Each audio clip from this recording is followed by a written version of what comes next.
Okay, this is a one-speaker meeting. Please welcome our speaker tonight, Anthony.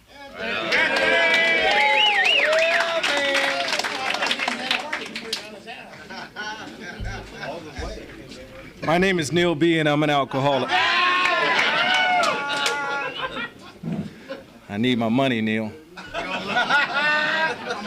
My name is Anthony and I am an alcoholic. Hi, Anthony. Anthony, what's up, man?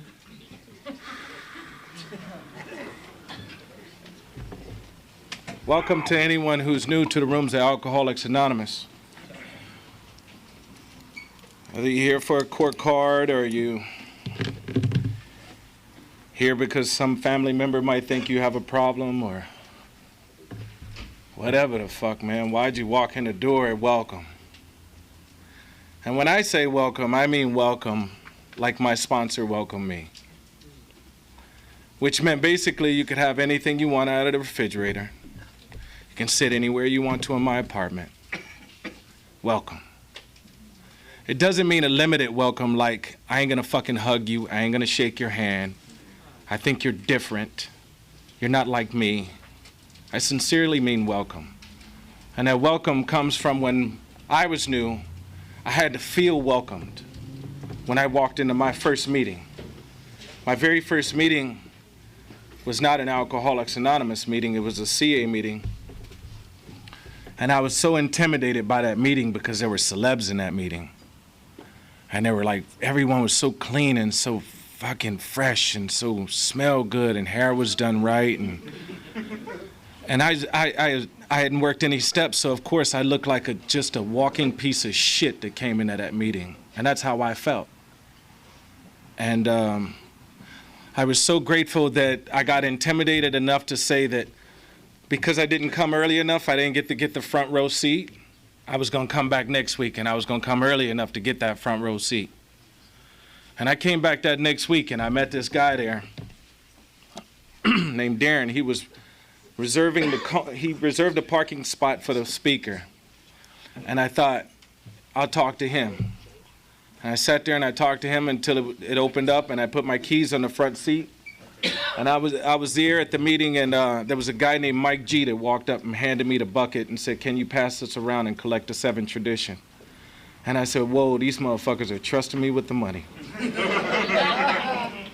And so I passed the basket around, and then at the end of the meeting, there was a secretary there named Neil B. And he cracked jokes, and he seemed fun, and he seemed vibrant, and not seemed, he was at the time. He still is. And he made the meeting interesting, and I felt welcomed.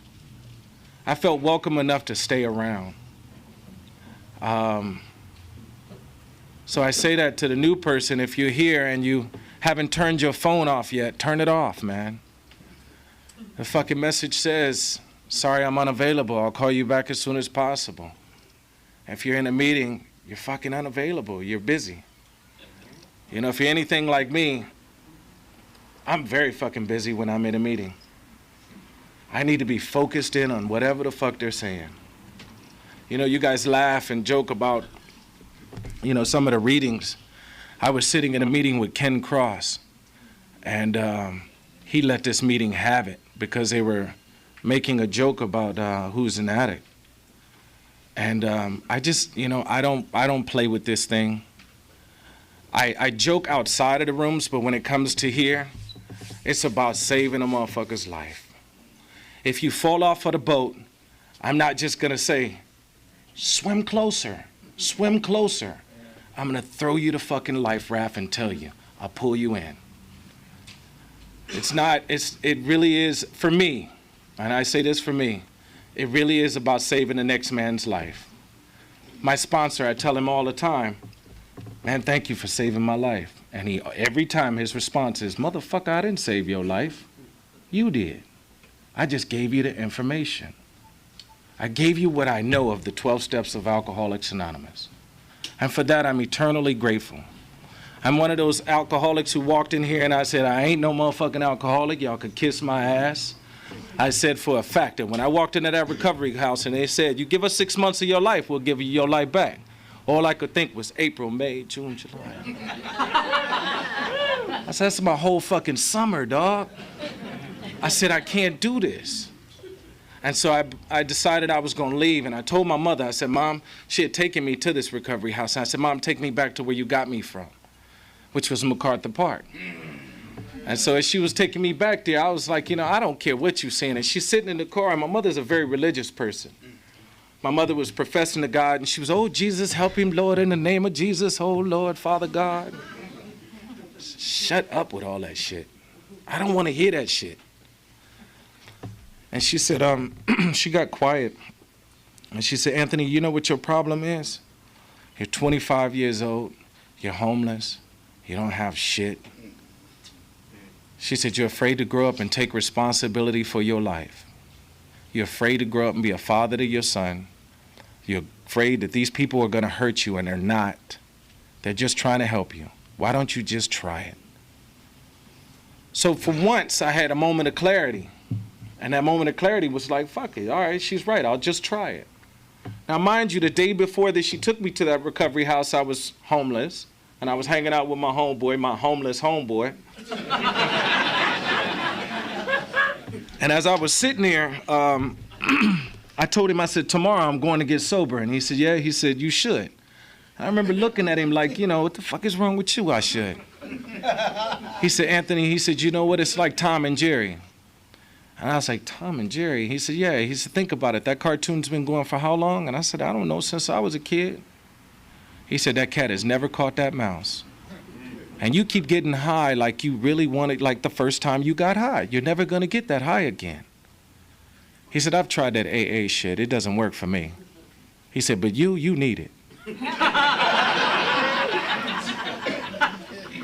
And the hours before my mother came to pick me up, I was standing out in front of 7-Eleven, and I was panhandling just for me to get a hot dog and a cup of coffee.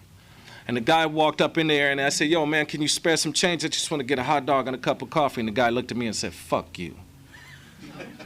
And I was like, yo, no, seriously, bro, just do me a favor, please. You can go buy the hot dog and a cup of coffee, and I'll wait right here. I'm serious, I'm hungry, man. And the guy said, all right, no problem. And he went in there, he got me the cup of coffee and the hot dog, and he came back outside, and he said, man, what's your problem, man? What's up with you? And I said, no, I just had a bad luck with, drugs and alcohol. And the guy says, well, what are you going to do about it? I said, I'm going to a recovery house today. My mom's taking me. He said, yeah, which one are you going to? I said, People in Progress in Sun Valley. And the guy said, that's a good place to go. I'm an alumni from there. I got 3.5 years of sobriety. He said, you used to play basketball with us all the time. And he said, fuck, you were good. He said, I haven't seen you since. It didn't dawn on me that this mind of mine, this thinking that I have, that when I came in here, I got full-blown information about this motherfucker here. This mind of mine told me there was nothing wrong with having a 2-bedroom apartment at the age of 19 and being evicted out of there by red tape, knock on the door, the sheriff's department, you got to get the fuck out at the age of 24. And it didn't dawn on me that I had a problem. I love my sponsor because my sponsor was able to break down the big book of Alcoholics Anonymous and the 12 steps very, very, very clearly for a person like me. Because see, if you stick a big book in front of me and I'm new and I read it, I'm just not going to comprehend everything. I might be able to relate to some of the feelings that are written in the book, but I'm not going to comprehend everything. The one thing that I was able to really relate to was that men and women essentially drink for the effects produced by alcohol. And my sponsor said men and women essentially smoke crack for the effects produced by crack. I said, that's me. That's me. He said, do you drink for the effects produced by alcohol? I said, damn sure do. I don't social drink. I don't go out and have a drink and then at the end of the night turn around, hey, Bob, I'll see you tomorrow at work. Okay, Anthony, see you later. Got to go home and tuck the kids in, and woo, that was a great glass of wine I just had with the friends. I don't fucking do that, man. I'm so grateful that they explained to me about the invisible line. You cross that invisible line. It's fucking invisible. You didn't even see that you crossed it, Anthony. It's fucking invisible. So shit started to really click when I came into recovery.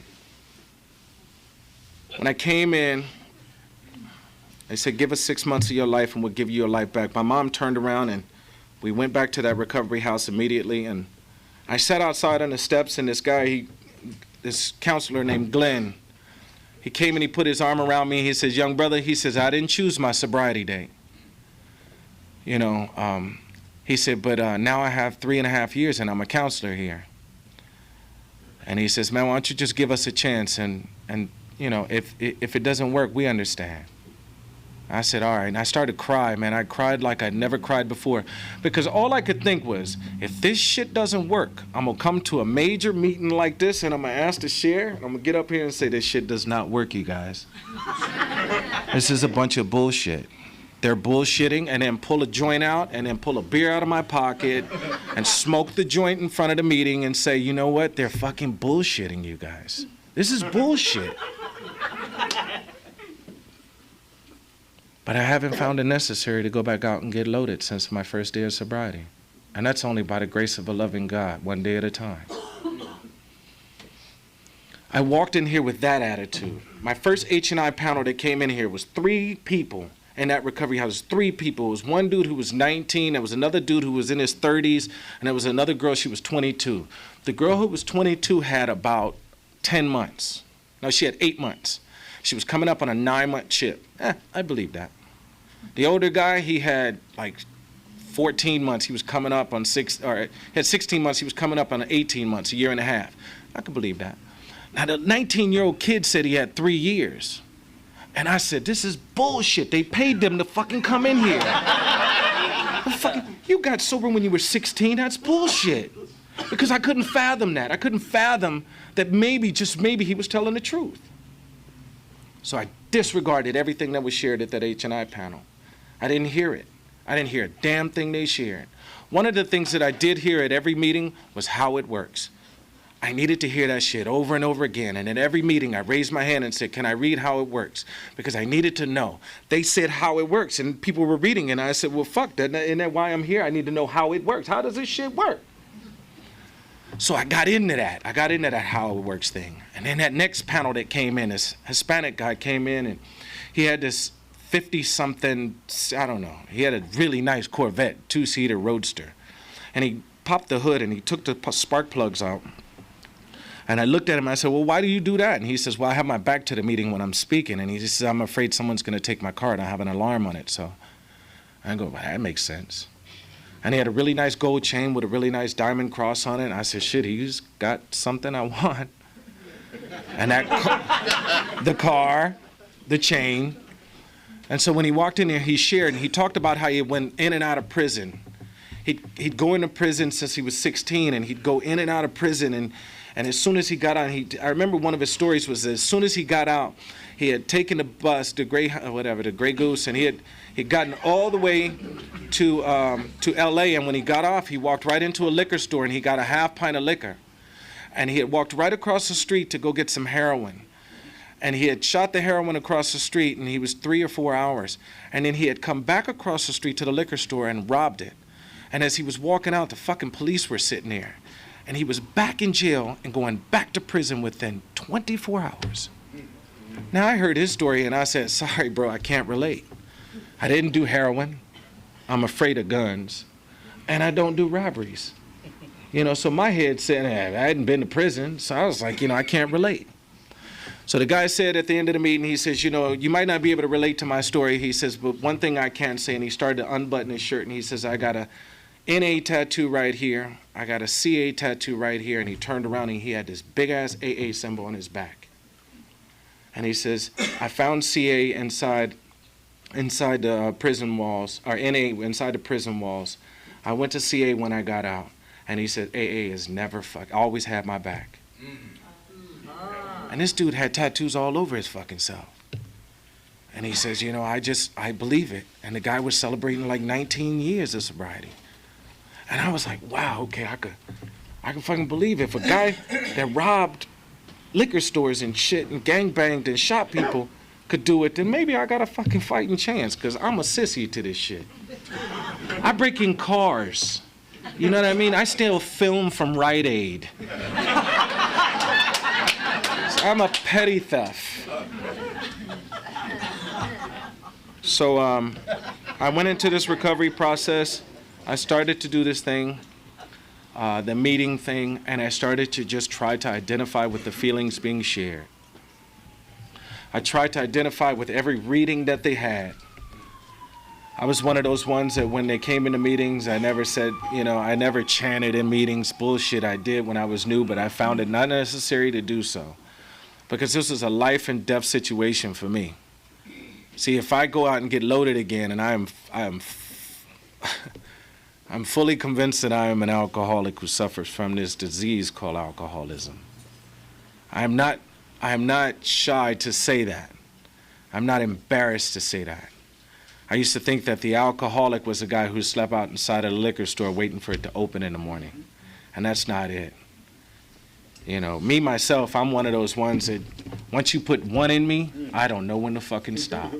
I don't have the ability to stop. And if you're new, that this is the only thing that has helped my ass stop. On a daily basis. Sometimes I feel like getting loaded and sometimes I don't. But it's contingent upon my spiritual maintenance. I didn't know that when I walked in here.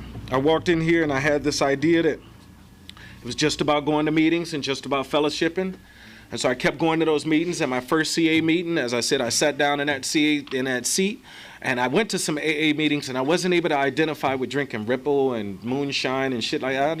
I'm a Miller Genuine Draft, Schlitz malt liquor, Colt 45 motherfucker. If you drink wine, you drink hard liquor. I could not identify with that. I'm sorry, I couldn't. So what I did was I kept coming to meetings, and I went to that CA meeting. I sat down, and I sat next to this guy, and this guy had dreadlocks, and all I could think was, that's the guy I want to hook up with and make him my sponsor, because I know he smokes weed. And if I could just smoke a joint and come back to the meetings, I bet you these meetings will be chill like a motherfucker. Imagine. Don't imagine, never mind. But that's where my head went to, was that, if I could just smoke a joint, I could take the edge off. If I could just, man, I'm kind of edgy, and I really, all this talk about recovery and the steps, and I'm not doing shit but going to meetings. And so that guy got up and went to the restroom, and as he went to the restroom, went to the restroom with him, and I was sitting there washing my hands, and I said, yo, dog, I said, there's a reggae concert coming up, and I'm wondering if you're going. And he says, yeah, I'm going. And he says, matter of fact, me and another guy in there with dreadlocks, we're going. And I said, cool. I said, you mind if I join? He said, yeah, that's fine. I said, okay. I said, let me ask you something, dog. You said, you smoke weed? I said, no. I said, you don't smoke no weed? I said, no. I said, well, how you get them dreadlocks in your hair? I don't comb my hair, motherfucker. I said, how much time you got? He said, 3 years. I said, dog, I said, well, will you sponsor me? He said, yeah. He said, but it's going to take some work. And I was like, all right, that's fine. He said, meet us at the coffee shop across the street, and we'll get down. I said, cool. I said, but let me ask you something. You don't smoke no weed. I said, no. I said, well, why every time you come to the meeting, your eyes be red and shit? He said, well, I get up at 6:30, so I could leave my house at 7, so I could be at work at 8. I don't get off until 4:30. And then when I get off from work, I have to come here and reserve a seat. And then I go drink coffee. I fellowship with my friends. And then after that, I come to the meeting. And after the meeting, we fellowship again at the coffee shop. And I go home. And I do this shit every day. So I'm kind of tired. So you don't smoke no weed? I said, no, man, I don't smoke weed, man. That's how I chose my sponsor. I am forever grateful for taking the fear out of myself. Being so scared to just trust someone. To just, this whole process of trusting. I gotta trust, I don't know none of you, and I gotta trust one of you? I gotta fucking trust one of you? First of all, what are you gonna do to me? What are these steps about? What is this shit about? Steps 1, 2, and 3, real simple. No problem. I'm powerless as a motherfucker. And unmanageability, I'm fucking from MacArthur Park. Count me in, dog. Came to believe that a power greater than myself could restore me to sanity? I'm insane like it ain't shit, because I know for a fact that my mind won't stop talking to me. I know the insanity that my mind goes through. So yeah, I'm convinced.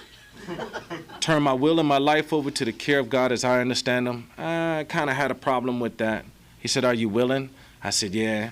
And then the embarrassing part, get down on my knees at Starbucks and do the third step prayer? Dog. And I'm looking around and shit. I'm like, yo, is anybody looking? He said, who gives a fuck what they looking at? Don't you have the disease of alcoholism that you want to recover from? I said, yeah, I guess so. Fuck it, I don't care. I'll just do it. Here's my take on the fourth step. And it's just my take. I walked in here to the rooms of recovery with a big-ass bag of shit. This is the way my sponsor told me. And he handed me this, I like to say, a platinum spoon. Not a gold spoon. Platinum. And it was a small spoon. And I had to open up that bag of shit with my sponsor and spoon out when I was molested when I was 7. And how I felt like shit in the 5th grade when my vice principal told me, I don't want your little nigga ass here in my school anymore, so I'm passing you to the 6th grade. So yeah, I'm gonna deal with that issue. And see, as I scooped and scooped and scooped and got rid of all that shit that I had in that bag that I was carrying around for those 9 months that I was sober, I no longer had to carry that bag anymore. My sponsor says after doing my 5th step, now, here's a gift. And he kicked it to me, and he was like, you know, I was like, what are you talking about? He said, God gives us a gift after that 5th step. He said, now you're free. It's between me, you, and God. That information you shared with me. He said, don't you feel freedom? And I felt free as fuck. Because I had been hiding so much shit inside of me that I was determined to go to my grave with. There was no way. And I don't like to relate the fact that because I was molested when I was a child by my aunt, and that I had these problem issues, these racist issues, being born in Arkansas and raised in Arkansas, that I had all these racism issues, that was part of the reason why I drank and used. See, I believe that after reading in the big book Alcoholics Anonymous, it said very clearly, men and women essentially drank for the effects produced by alcoholism. So I was convinced on just that part alone.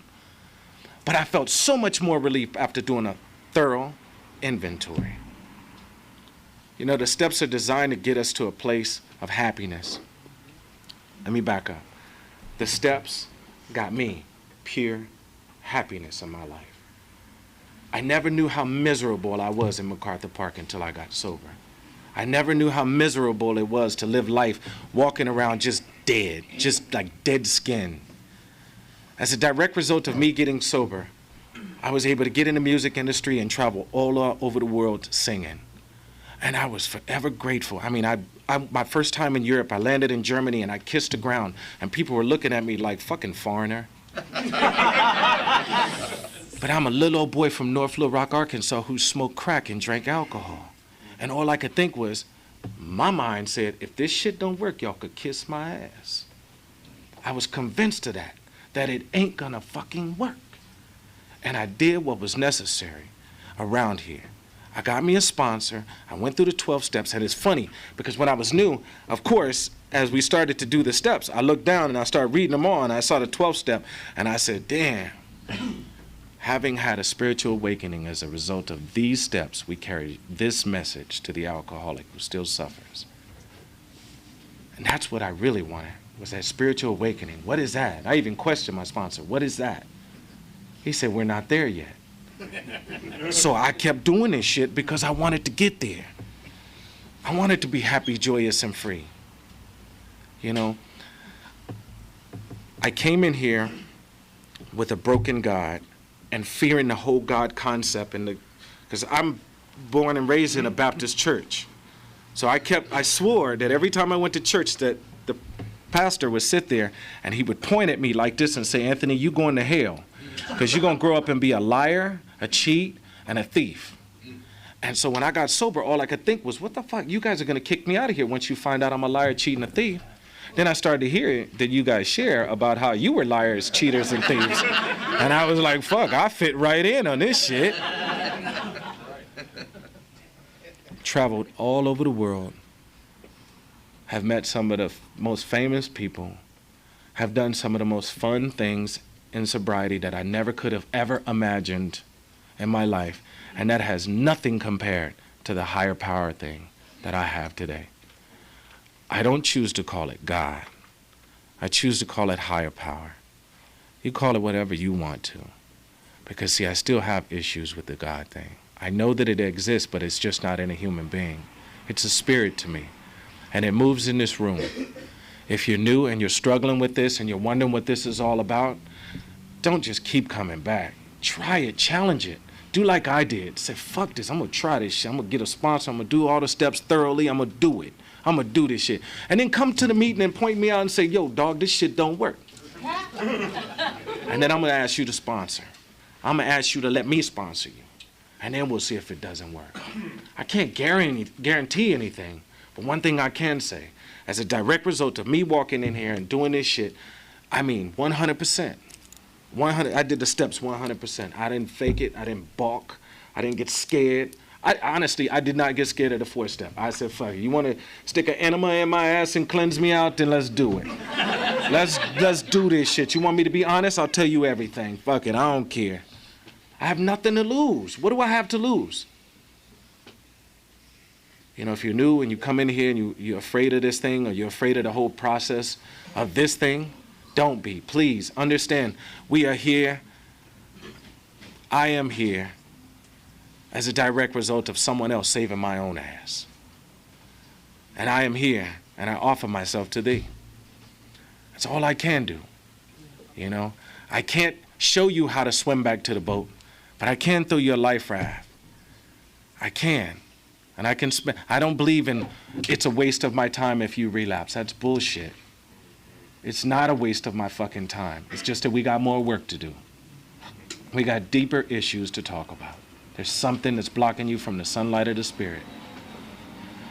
I came in here with the attitude of fuck this, it doesn't work on April the 13th, 1995, and I haven't found it necessary to get loaded since. And that's only by the grace of a loving God. One day at a time. 14 fucking years. My mama still, I remember Mickey saying some shit that he called his mom and she said something about, yeah, the cat's fucking 20 years sober too. Who gives a fuck? I never forgot that.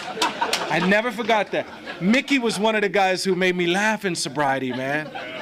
Fear, fuck everything and run, face everything and recover. I never fucking forgot that, Mickey Bush.